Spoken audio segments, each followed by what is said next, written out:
요한 1서 4장을 지금 7절서부터 21절까지 오늘까지 석주에 걸쳐서 진행을 해오고 있는데요. 어쨌든 오늘까지는 4장을 마무리하려고 합니다. 그런데 왜 굳이 이렇게 자세히 나누어서 설교를 하냐 하면 7절서부터 21절까지는 보통 우리가 고린도전서 13장을 사랑의 헌장으로 알고 계신데요.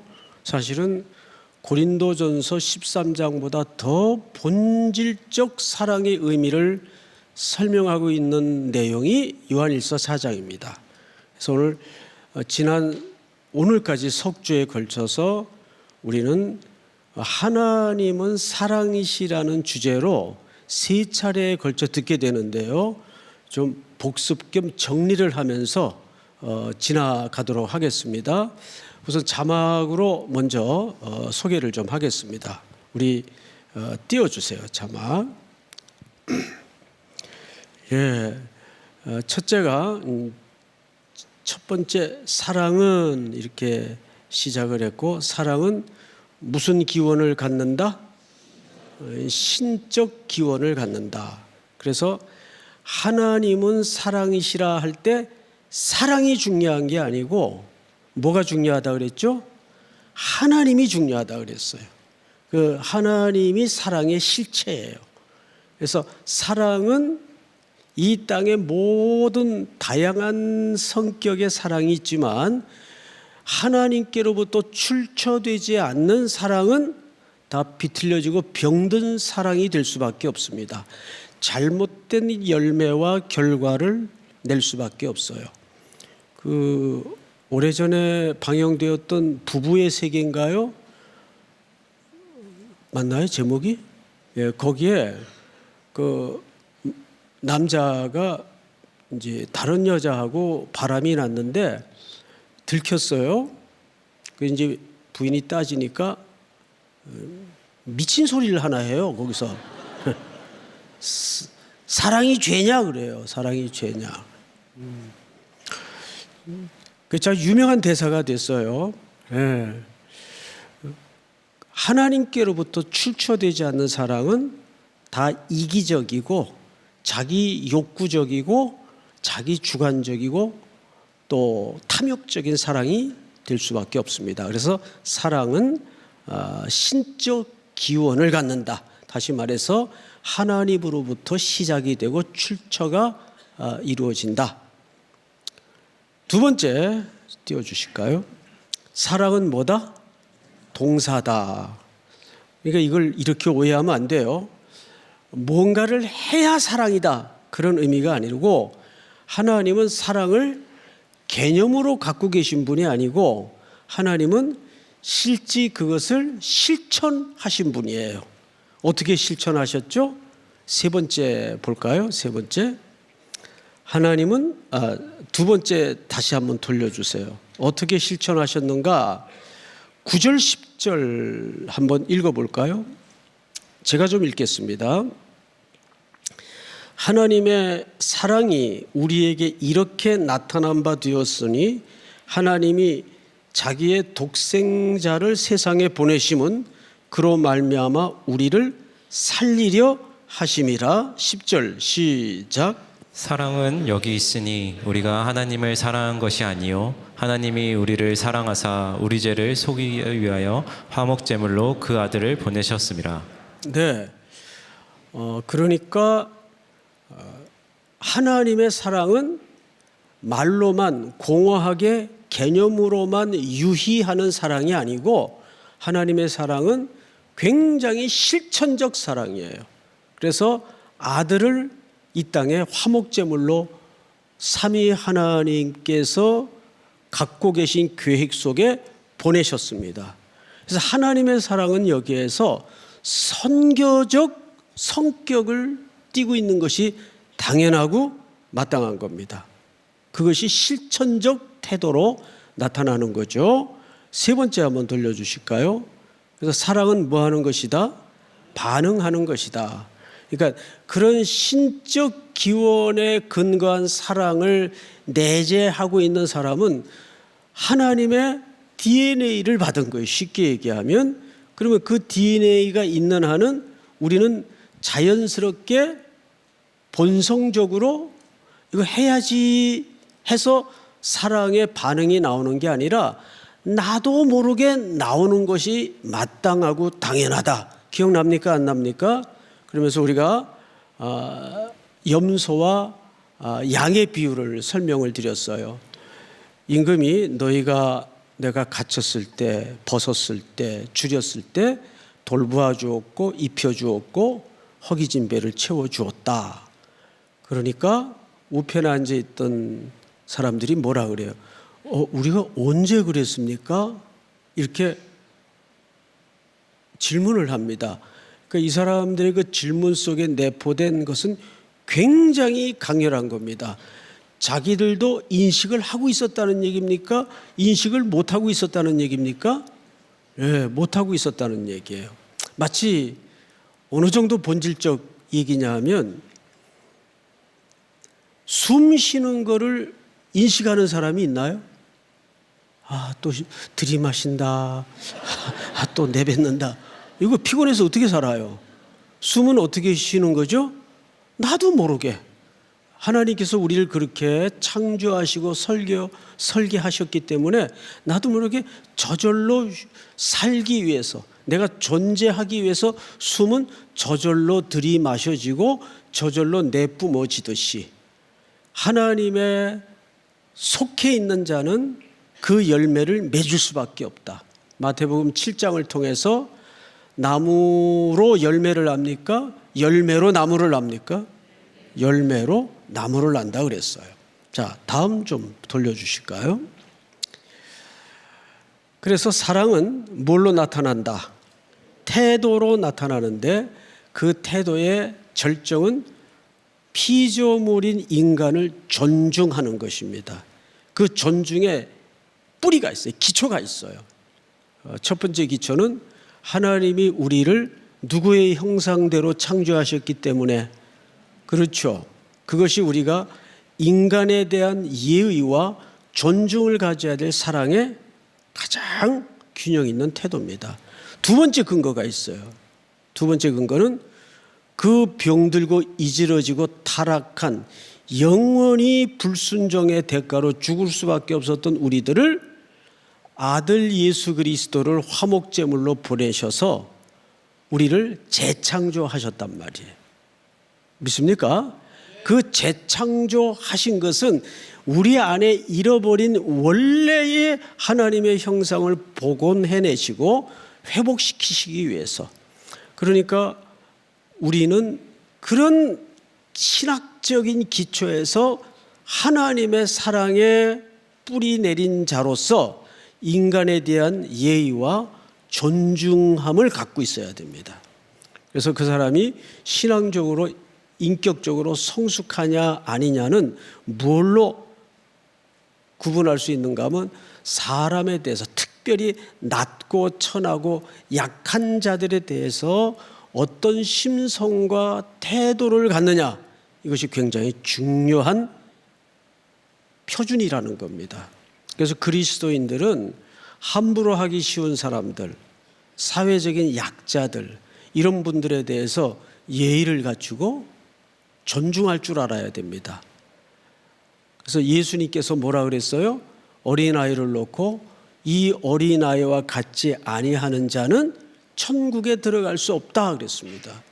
거기서 말하는 어린아이는 1세기 시대 예수님이 살아계실 때 사회적 통념으로 이해를 해야 되는데, 맑고 순수하고 깨끗한 이미지로서 어린아이가 아니고 그 시대는 어린아이를 무능력하고 무가치한 존재로 이해를 했기 때문에 어린아이와 같지 않다라는 말은, 이 어린아이와 같지 않으면이라는 말은 자기를 하나님 앞에서 무가치한 존재로 여길 수 있는 가난한 태도, 긍휼을 구하는 마음, 그 태도를 얘기하는 거예요. 그것이 어린아이가 갖는 그 시대의 상징입니다. 그러니까 우리가 그런 자를 교회는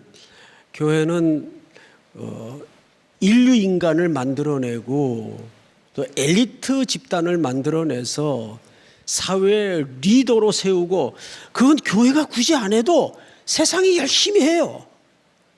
교회는 그 대열에도 희망이 없는 존재들, 연약한 사람들, 스스로를 겸손히 예수 그리스도의 보혈에 은총이 없이는 내가 호흡 한 자락도 이 세상에서 쉴 수 없는 가난한 존재임을 늘 고백할 때 그가 진짜 원초적으로 하나님 안에서 부유한 자가 되는 겁니다. 자, 다음 돌려주실까요? 이것이 이제 또 두 번째 주간에, 하나님은 사랑이시라 두 번째 주간에 나눈 내용인데, 하나님을 볼 수 있는 방법이 있다 그랬어요. 그 방법이 뭐냐 하면 이웃과 형제 사랑을 통해서, 이것은 사실 첫 번째 주간에 나누었던 내용의 실제적인 삶의 문제로 들어온 거죠. 첫째 주간에 하나님은 사랑이시라라는 말은 어떤 신학적 뿌리와 기초를 얘기했다면, 둘째 주간, 지난주가 되겠죠. 지난주에는 우리가 하나님을 볼 수 있는 방법, 즉 뭘로 볼 수 있어요? 이웃과 형제를 사랑하는 삶으로 하나님을 믿는 자냐, 신자냐 아니냐를 구분할 수 있다 그 말이에요. 열매로 물 구분하듯이, 나무에 소속되어 있는 자로 구분이 되듯이. 두 번째요, 하나님은 사랑의 뭐예요? 하나님 사랑의 뭐예요? 완성. 하나님의 사랑이 어떻게 완성이 되느냐, 이게 아주 중요한 지점입니다. 즉 형제 사랑이라는 순종을 통해서 완성이 돼요. 그러니까 하나님의 사랑을 누가 완성해야 됩니까? 왜 시침이 떼고 있어요? 저와 여러분들이, 교회 공동체가 그 하나님의 사랑을 완성하는 마침표를 찍어야 돼.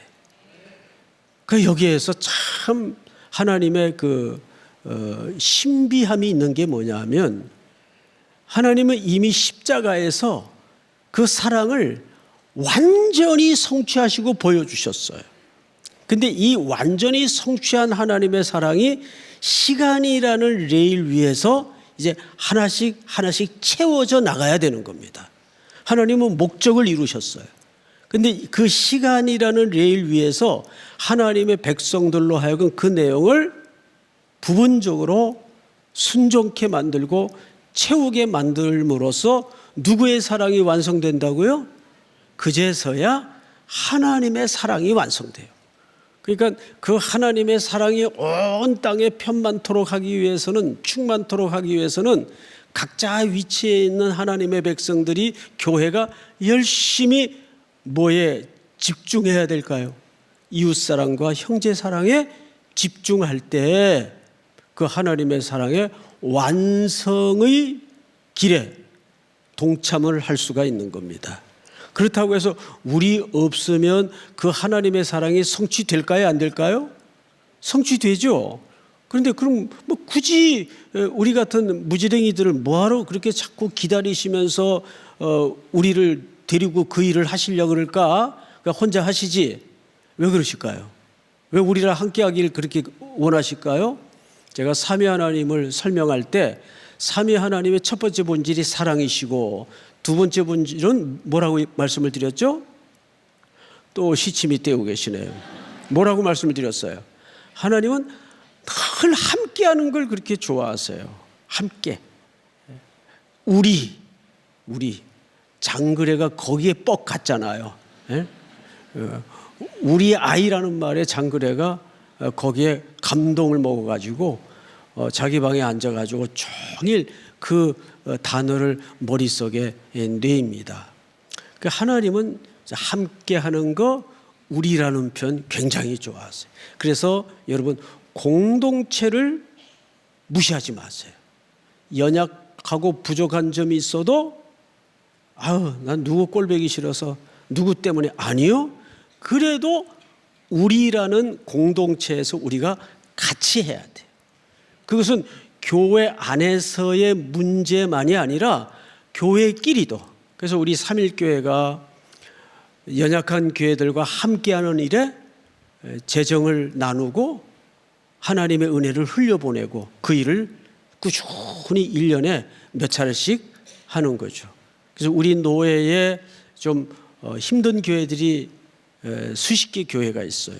올해도 이제 그분들과 함께 우리 수양관에서 또 우리 교회에서 그 부부들을 모셔다가 뭐 딱히 뭔가를 가르치고 한다는 차원보다도 그분들이 너무 현실이 힘들어요. 그래서 지치지 말고 지친 분들은 좀 복두두어 세워주고 그 함께하는 일에 집중하게 하는 겁니다. 그래서 함께 해야 돼. 자, 우리 이거는 빈말이 아니고 옆에 앉아 계신 분들과 함께 우리 함께 합시다. 인사 좀 하세요. 함께 합시다. 네, 함께 합시다. 그래서 교회에서 뭐 체육 대회를 한다 그러면 그냥 같이 나와야 돼요. 나와야 돼요. 근데 이번 체육 대회는 6년 만에 하는 거라 우리가 또 요즘 일기도 불순하고 그래서 오후 2시쯤 우리 액츠팀이 막 뭔가를 보여주려고 할 때 날씨가 굳는 바람에 다 못 보여줬어요. 다. 아이 그거 꼭 보여줘야 되나? 아니요, 보여줘야죠. 얼마나 애써 준비한 건데. 그러니까 보여주고 또 여러분들은 그걸 봄으로써 흥겨움을 다시 한번 일으키고 정말 수고했구나. 이게 함께하는 은혜입니다. 사람은 어쩔 수 없어요. 함께함으로써 힘이 나고 함께함으로써 누구를 배우죠? 하나님을 배우는 거예요. 그리스도의 낮아지심을 배우는 거예요. 예수 그리스도께서 이 땅에 낮아지셔서 하나님과 동등됨을 취할 것으로 여기지 아니하시고 낮아지셔서 맞추어 주신 주님이세요. 믿습니까? 네. 그분이 하나님이 아버지니까 그 일을 하실 수 있는 거예요. 그렇게 주님이 이 땅에 비천한 몸을 입고 오셔서 낮아지셨듯이 우리도 공동체 안에서 어디에 기준을 맞춰야 될까요? 낮은 쪽에 기준을 맞춰야 돼요. 교회는 엘리트 집단이 되어 가서는 교회는 병이 듭니다. 그래서 무슨 정책을 할 때나 무슨 전략을 짤 때에도 교회가 이제 여러 계층과 여러 레벨이 있다 보니까 자칫하면 그저 좀 스트롱한 쪽에 평균점을 놔서 끌고 가고 싶은 욕망의 리더들에게 누구나 있어요. 그러면 안 되는 거죠. 항상 가장 힘겨워하고 가장 낮은 쪽에 기준을 맞추어서 조금 기다리면서 또 천천히 걸으면서 그렇게 가는 것이 이 땅의 교회의 복이고 아름다움입니다. 믿습니까? 그래서 교회에서는 절대 경쟁의 개념이 발동이 되어서는 피차 물고 뜯고 망하는 길입니다. 믿습니까? 교회에서는 경쟁이 있어서는 안 돼요. 그래서 우리가 원래는 컨테스트를 했는데 CCC에 그걸 셀레브레이션으로 바꾼 이유가 거기에 있습니다. 찬양마저도 아니 왜 찬양을 경쟁을 해요?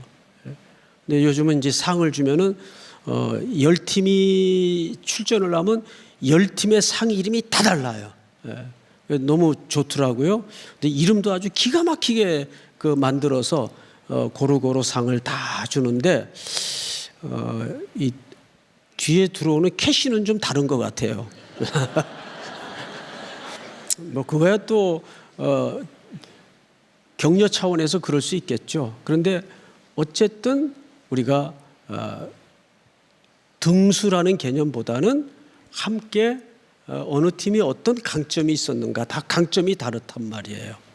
어떤 사람은 수학 학원을 거의 하루 종일 돌다시피 몇 학원을 도는데도 점수가 뭐 15점 이렇게 나와요. 그건 이 뇌 구조에서 수학에 그 은사가 없는 거예요.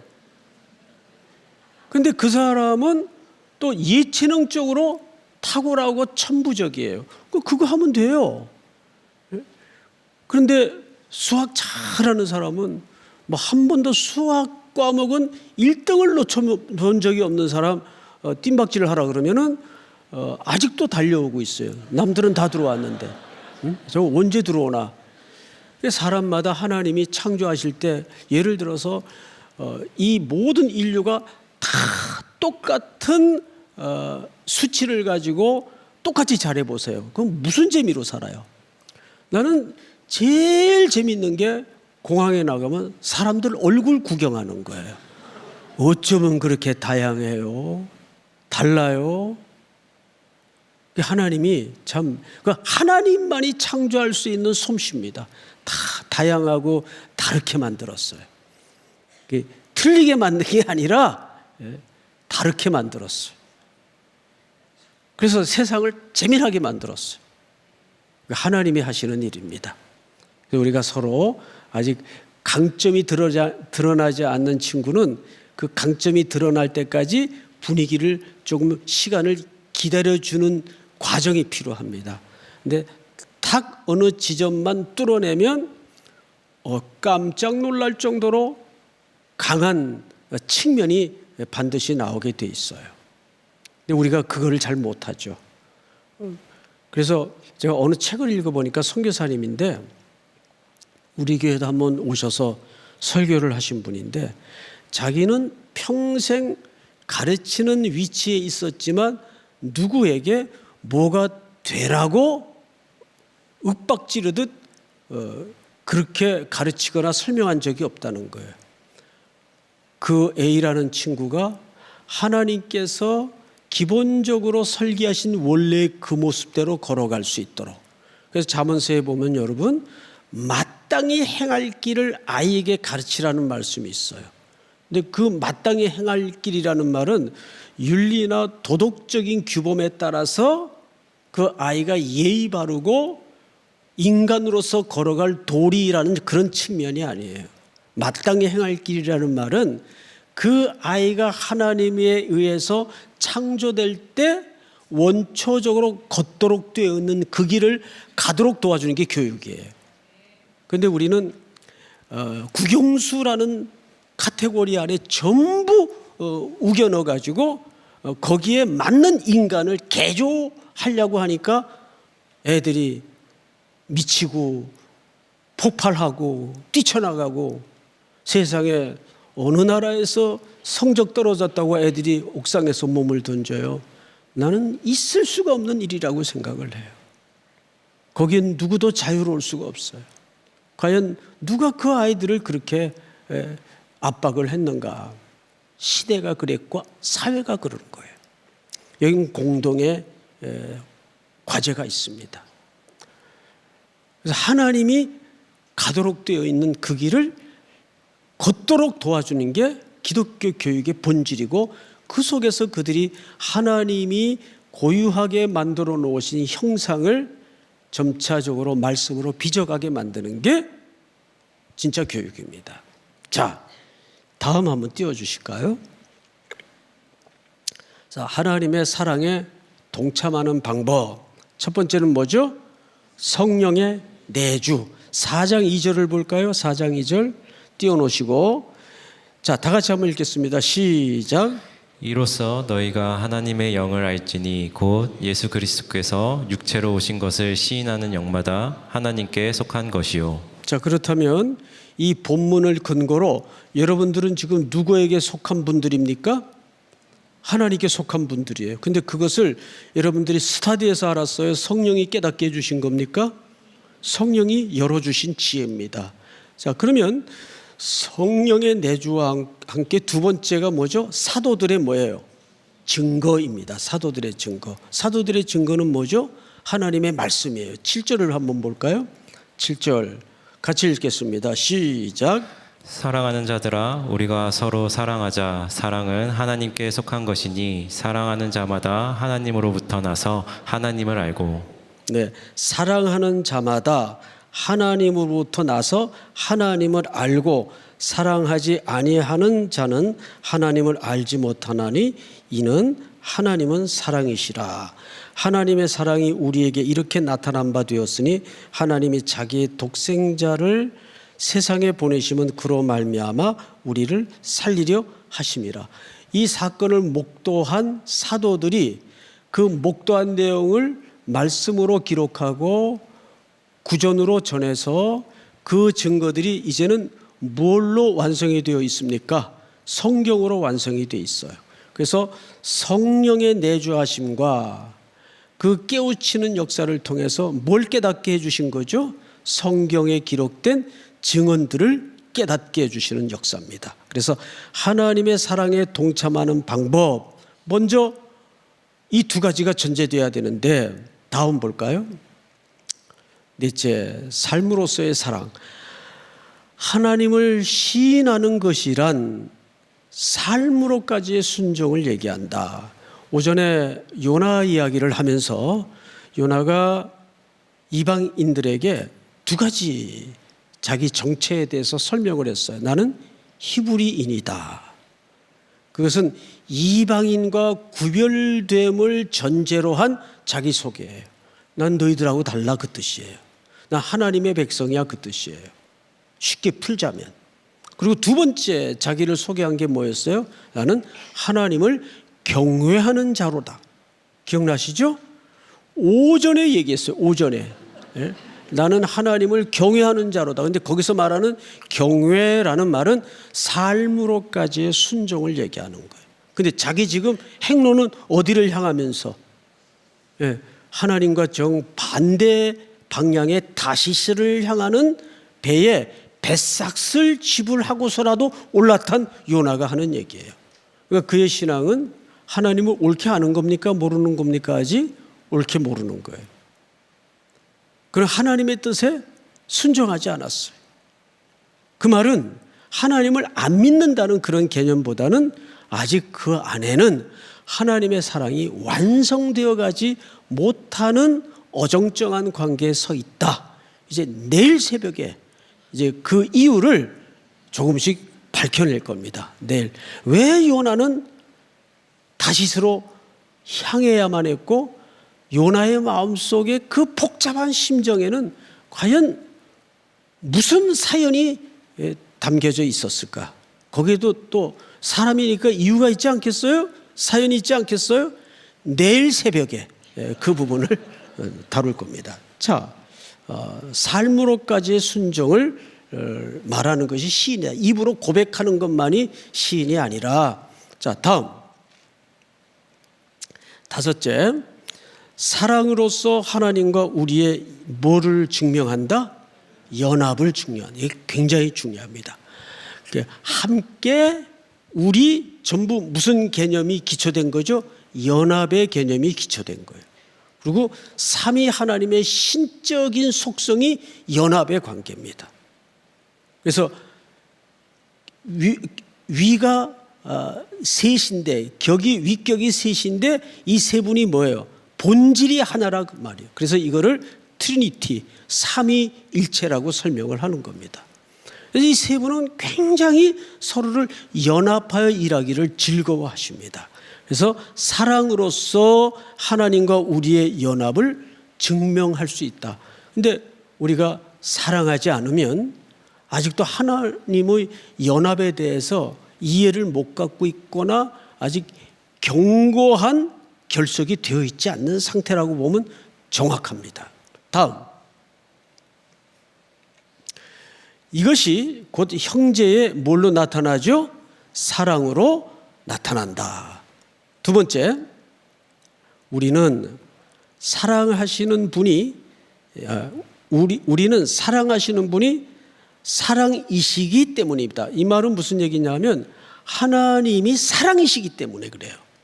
하나님은 사랑이시라는 말에 사랑에 방점이 있는 게 아니고 예수님 자체가 하나님 자체가 본질이 뭐란 뜻입니까? 그분이 사랑이세요. 그래서 이 세상의 모든 사랑은 예수 그리스도를 빼고 하나님을 빼고 온전한 사랑을 설명할 수 없고 설명이 되지 않습니다.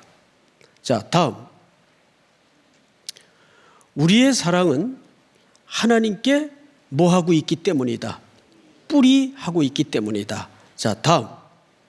거의 다 왔어요.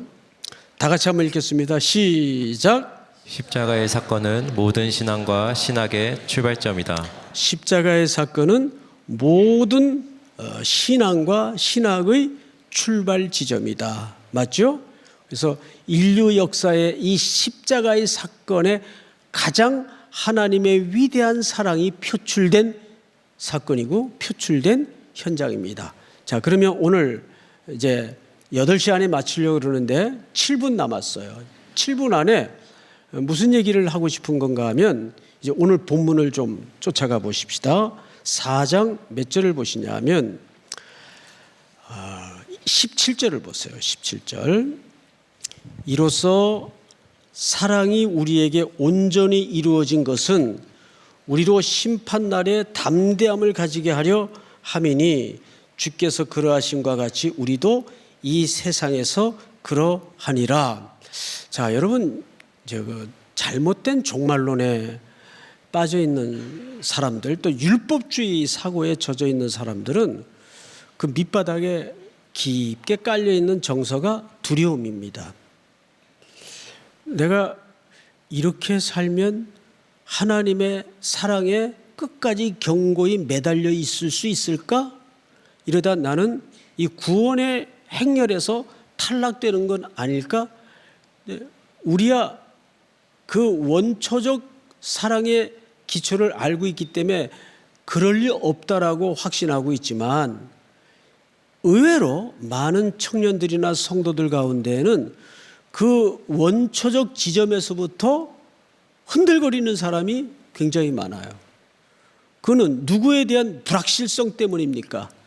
그 사랑의 대상이신 하나님에 대한 불확실성 때문에 내가 이러다가 그 구원의 행렬에서 마지막 날 하나님의 호명 앞에 제외되거나 떨구어져 나가는 건 아닐까? 이거는 하나님에 대한 깊은 불신을 넘어서 모독입니다. 왜냐하면 17절에 그 정수를 담아내고 있는데 다시 읽어드릴게요. 이로써 사랑이 우리에게 온전히 이루어진 것은, 자, 앞을 보실까요? 이로써 사랑이 우리에게 어떻게 이루어졌다고요? 온전히 이루어졌어요. 여러분, 온전이라는 말은 완전이라는 말보다 더 큰 개념입니다. 온전히 이루어진 것은 이란 표현으로서 우리에게 하나님의 사랑이 온전히 이루어졌다는 거예요. 여러분, 그 사실을 믿습니까? 그러면 언제 온전히 이루어지셨나요? 하나님의 사랑이 여러분에게? 언제? 예? 자꾸 뱀 나오는 소리 하지 마시고 슈슈슈슈슈. 언제 이루어졌다고요? 십자가. 방금도 말씀을 드린 십자가는 신앙과 신학의 출발 지점이고 완성 지점이에요. 믿습니까? 그렇기 때문에 요나의 연약함과 불순종을 끝까지 추적하셔서 핀셋으로 배 밑바닥에서 찝어 올리듯이 하나님은 우리를 향한 그분의 성실하심과 사랑의 집념에 대해서 단 한 번도 열기를 식히거나 포기하신 적이 없어요. 그래서 오부 때도 우리 청년들에게 그런 말씀을 나누었네요. 그러니까 인생에게는 두 가지 방법밖에 없다. 말로 할 때 오는 거하고 한 대 맞고 오는 거하고 두 가지 방법밖에 없다. 왜? 어차피 하나님은 우리를 포기하지 않으니까. 맞습니까? 틀립니까? 맞습니다. 하나님의 사랑은 십자가에서 시작했고 이루어졌어요. 자, 그런데 조금 더 보십시다. 이 얘기를 왜 하느냐 그 말이에요. 사랑 안에 18절입니다. 사랑 안에 두려움이 없고 온전한 사랑이 뭐를 내쫓아요? 우리도 그렇잖아요. 아기들이 아무것도 모르고 어린 것 같아도 엄마랑 뱃속에서부터 10달을 품고 나와서 엄마랑 첫 눈을 맞추고 그다음에 엄마의 호흡을 느끼면서 엄마의 젖을 먹고 엄마와 24시간 붙어 있는 스킨십을 통해서 애들이 자라죠. 그런데 그 아이들을 아무리 소리 지르고 야단을 쳐도 애들이 집을 나가버리는 경우가 있나요? 진짜 자식은 그 가운데에서 엄마 품에 엄마 그러면서 달려들어요. 미간이 빨개지면서 울먹울먹 하다가 엄마 그러면서 달려들어요. 그 뭐냐면 애들이 그럴 때 이런 고민할까요? 뭐라 그러고 달려들지? 이걸 타이밍을 언제 맞추나? 그래요? 아이들은 본성적으로 엄마를 알잖아요.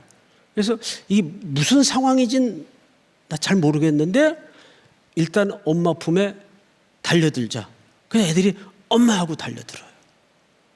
그러면 거기에서 엄마의 분노도 녹아지고 엄마의 화도 가라앉죠.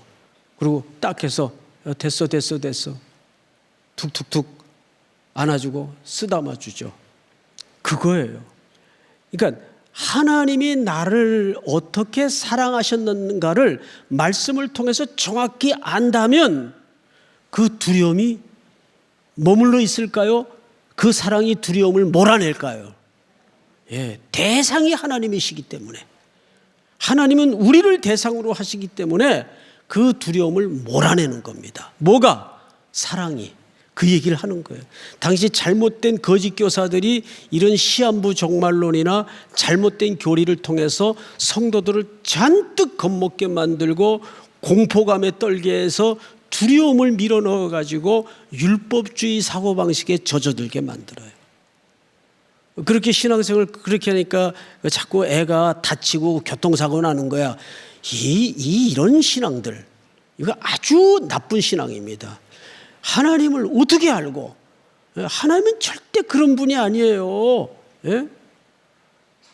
하나님은 끊임없이 우리를 향하여 맞추어 주시고 기다려 주시고, 그래서 하나님이 너그러운 이유는 뭐냐면 하나님이 우리를 향한 사랑에 실력이 있기 때문입니다. 믿습니까?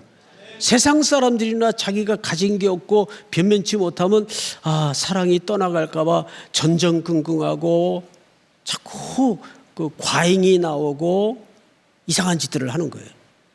그럴 필요 없어요. 상대가 신실하신 분이에요. 성실하신 분이에요. 아들을 내어 주기까지 나를 사랑하시는 분이십니다. 믿습니까? 그 하나님의 사랑이 여러분들의 모든 삶의 구석구석에서 어둠을 몰아내고 흑암을 쫓아내는 자유가 있어지기를 주의 이름으로 축복합니다. 우리 다 일어나십시다. 그가 오신 이유, 우리 찬양하죠.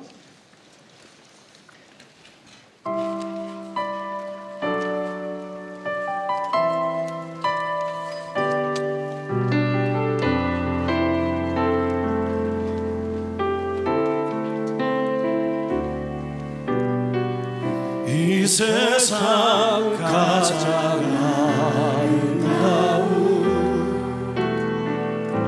순종의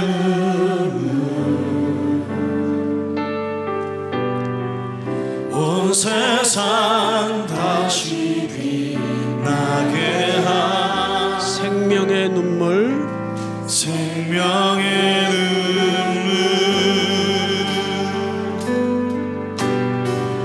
그가 이 땅에 오신 이유, 죽어야 살게 되고 져야만 승리하는 놀랍고 영원한 신비, 지으신 그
지금은 우리 구주 예수 그리스도의 은혜와 하나님은 사랑이시라 본질이 사랑이신 하나님의 사랑하심과 성령님의 교통, 이 무지와 무능을 열어주셔서 진리를 깨닫게 하시고 하나님의 사랑에 눈뜨게 하시는 교통의 역사가 오늘 머리 숙여 경배하며 새날을 기다리며 조문을 나서는 사랑하고 사랑하고 사랑하는 귀한 3일의 성도들, 해외 군에 멀리 출타해 있는 그리고 고향의 부모님들, 복중의 생명까지 영원토록 함께 있을지어다. 아멘.